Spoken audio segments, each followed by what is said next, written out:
bersikap bijak terhadap sebuah berita yang sedang viral, yang sedang nge-booming, karena bisa jadi itu hoax. Betapa banyak berita nge-booming, viral, tershare ke sana sini, ya, seakan-akan itu berita benarnya seperti rona matahari di siang bolong, rupanya hoax.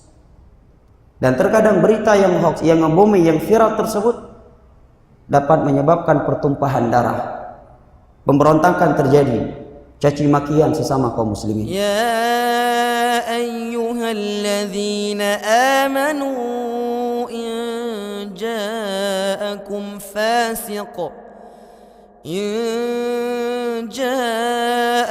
fasiqun binaba'in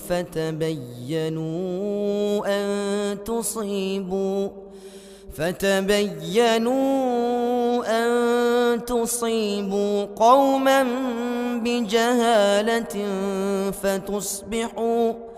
فتصبحوا على ما فعلتم نادمين.